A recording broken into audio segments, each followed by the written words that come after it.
It has been years since Prince Harry and Meghan Markle stepped away from their royal duties and uprooted their family to California in a move often called Megxit.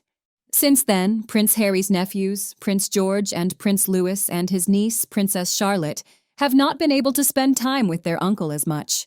They are spending their childhood at the picturesque Adelaide cottage near Windsor Castle with their parents, Prince William and Princess Catherine. Their cousins, Prince Archie and Princess Lilibet, are growing up on the other side of the Atlantic in a stunning mansion in Montecito. Recently, royal commentator Lydia Alty came up and discussed the current relationship between Prince Harry and his young niece and nephews. She speculated that the trio of the Wales were likely asking questions about their uncle, who used to be more present in their lives. Due to Harry's estrangement from his brother, Prince William, and his move to California, Harry has also been missing out on the growth of his nephews and niece. I would imagine George and Charlotte were very close to Harry, and he was a very fun-loving uncle to them. Louis would be too young to remember him.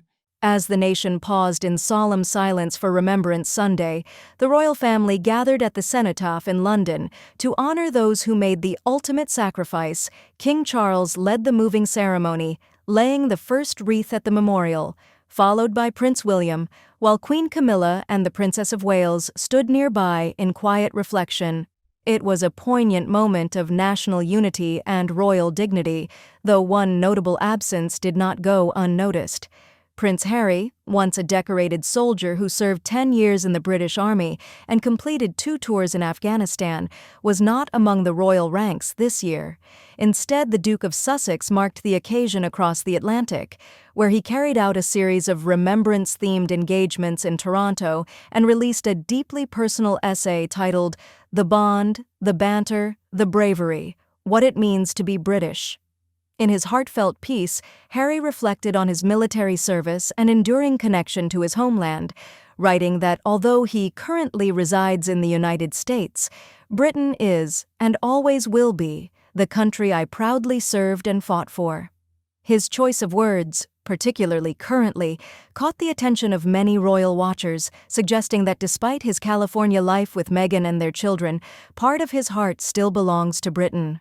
He went on to describe remembrance not as simply a minute's silence, but as a call to collective responsibility, underscoring the importance of unity and shared gratitude.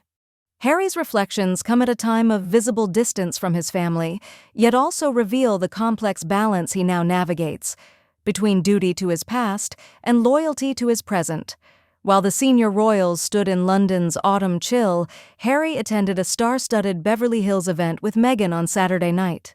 Photos from the gathering showed a contrast between the solemnity of remembrance and the glitz of Hollywood, with some observers noting that Harry appeared weary amid the glamorous spotlight. The contrast between the two worlds, the military traditions of Britain and the celebrity-driven life of California, seems to define Harry's current chapter. Still, his words and gestures make one thing clear. Though his path has diverged from that of his royal family, his respect for the fallen and love for his country remains steadfast. According to a report by Closer magazine, the Duke, who wrapped his successful Invictus Games in Canada last month, finally reunited with his niece and nephews after Princess Catherine orchestrated a meeting during their holiday getaway to the Caribbean island of Mystique. Is it shocking, everyone? The insider claimed that the princess reached out to Harry a couple of months ago when they were discussing his coming trip to the UK and told him their plans to go to Mystique over half-term. The Princess of Wales had invited him for lunch, but while Harry agreed but didn't confirm until he was flying out, he was in Canada. The source revealed that the Duke seemed very on edge at first. He loosened up after playing around with the children, and he ended up staying into the evening.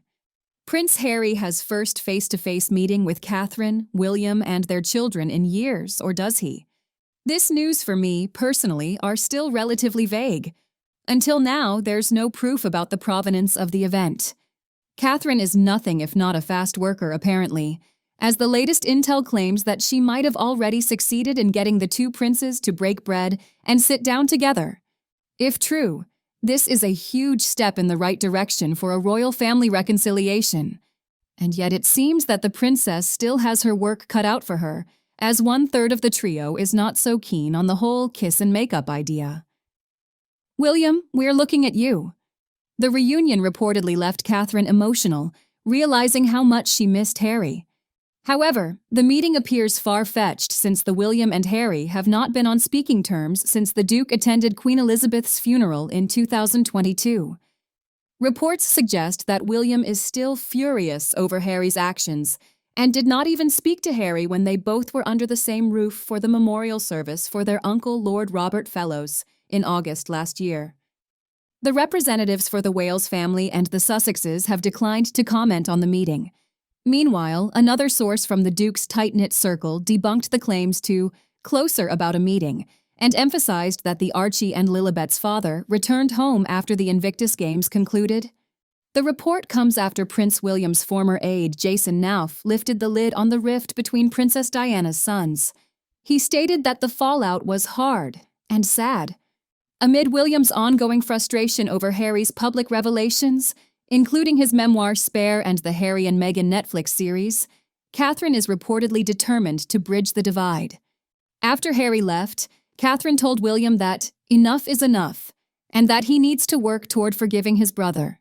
The source shared, "If the last year has taught her anything, it's that life is too short." Catherine was a little more subdued when Harry left, making it clear how torn she felt between wanting to reconcile with Harry and being happy he came and, of course, her loyalty and love for William.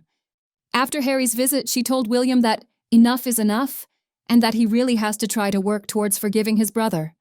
If the last year has taught her anything, it's that life is too short. While Harry left feeling knocked back by William's guarded stance, Catherine is expected to continue her efforts to mend the fractured family ties, even if it causes tension between her and her husband. Whether this reported reunion will lead to a true reconciliation remains to be seen.